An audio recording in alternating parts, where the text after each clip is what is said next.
வணக்கம். இப்போ ஆக்சுவலி இந்த வாரம் ஃபுல்லாக ஒரு ரொம்ப என்ன சொல்கிறது, ஒரு டிஃப்ரெண்ட்டான ஜட்ஜ்மெண்ட்ஸ் எல்லாம் வந்திருக்கு. நான் முந்தானத்துக்குள்ள ஒரு வீடியோ போட்டிருந்தேன். என்னென்னு பார்த்தீங்கன்னா, இமாச்சல பிரதேஷ் ஹைகோர்ட் கொடுத்துருந்தாங்க என்ன ஒரு ஜட்ஜ்மெண்ட்டு. அதாவது திருமணத்துக்கு மீறிய உறவு இருந்துச்சுன்னா அவங்க ரேப் கேஸ் கொடுக்க முடியாது. அதே மாதிரி இப்போ பஞ்சாப் ஹைகோர்ட்டு என்ன சொல்லியிருக்காங்கன்னா, ஒரு திருமணமான பெண் ஒரு ஆணோட உறவு இருந்தாங்கன்னா எக்காரத்தை கொண்டு பொய்யா சொல்லி ரேப் கேஸ் கொடுக்க முடியாது.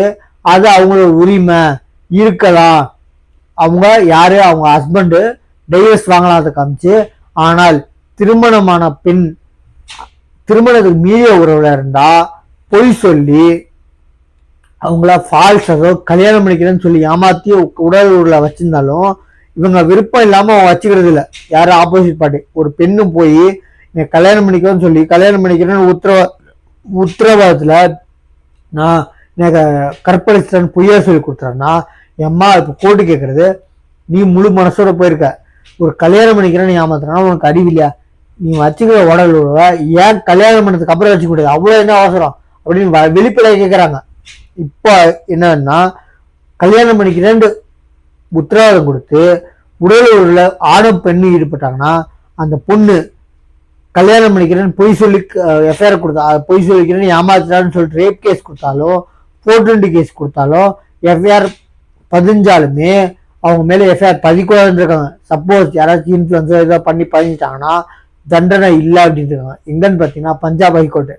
ஆக்சுவலி என்னன்னா, இந்த திருமணத்துக்கு மீறிய உறவுல ஈடுபடுறதும் என்ன சொல்றது, கல்யாணம் பண்ணிக்கிறேன்னு ஏமாத்துற அவங்களையும் அப்படின்னு சொல்லி பொய் கம்ப்ளைண்ட் கொடுக்குறவங்களையும் எடுக்காது, ஏற்க முடியாது அப்படின்னு இருக்காங்க. அதாவது ஒரு பொண்ணு போய் திருமணத்துக்கு முன்னாடியே ஈடுபடுற உறவுல அப்புறம் அந்த பையன் இன்னொரு பொண்ணை கல்யாணம் பண்ணி போயிட்டோன்னா உடனே அந்த பொண்ணு போய் எனக்கு காஸ்டா இல்லாட்டி நான் உங்க மேலே ரேப் கேஸ் கொடுத்துருவோம், எக்கச்சக்கமான இடத்துல ரேப் கேஸ் பொய்யா கொடுத்துருக்காங்க.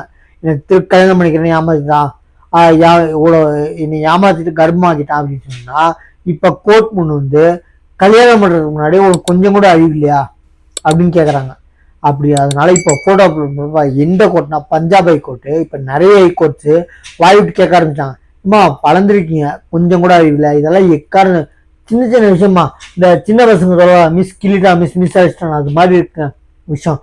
என்னன்னு பார்த்தீங்கன்னா, கல்யாணம் பண்ணிக்கிறேன்னு சொல்லி என்னை ஏமாத்திட்டாரு அப்படின்னா கற்பழிக்கிறது வேற, வெளுக்கட்டாயமா போய் சரிங்களா.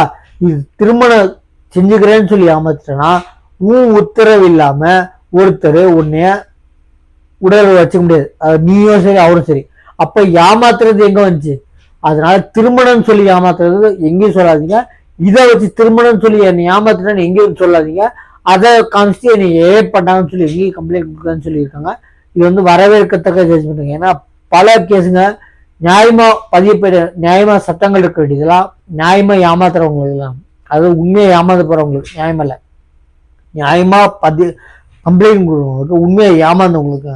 ஆனா காசு சம்பாதிக்கிறதும் பல இச்சை சந்தோஷத்துக்காக நிறைய பேரை ஏமாத்தி பொய் கேஸா கொடுத்துருக்காங்க. ஆக்சுவலி அந்த காலத்துல வரதட்சணை கொடுமை நிஜமா இருந்துச்சுங்க, அதனாலதான் சட்டம் இருந்துச்சு. ஆனா இப்போ ஒரு பொண்ணு பாவுன ஒரு சின்ன சண்டை கூட உன் குடும்பத்தை உள்ள வச்சிருவேன், வரதட்சணை கொடுமை கொடுத்துருவேன் அப்படின்னு சொல்றாங்க. அப்போ அந்த நிஜமா ஆற பொண்ணுங்க கொடுக்க முடியாம சூழ்நிலை வந்ததுக்கு இப்போ நிஜமா ஆச்சுனாலும் சந்தேகப்படுற நிலைமை வந்துருச்சு. ஏன்னா 190 பேர் இப்போ அந்த மாதிரி மிரட்ட ஆரம்பிச்சாங்க. 80 பேர் நிஜமாவே கம்ப்ளைண்ட் கொடுக்குறாங்க, பொய்யா நிஜமா கம்ப்ளைண்ட் கொடுக்குறாங்க, பொய் குற்றச்சாட்டு வச்சுட்டு நிறைய கம்ப்ளைண்ட் கொடுக்குறாங்க. நான் என்ன சொல்றேன், நிஜமா இருக்கிறத உண்மையா பாதிக்கப்பட்டவங்களுக்கு ப்ராப்ளம், பொய்யா போய் கம்ப்ளைண்ட் கொடுக்கறதுனால நிஜமா பாதிக்கப்பட்டவங்களுக்கு இது நிஜமாவே ப்ராப்ளம்ங்க. நம்ம சேனலை சப்ஸ்கிரைப் பண்ணி பாருங்க. தேங்க்யூ.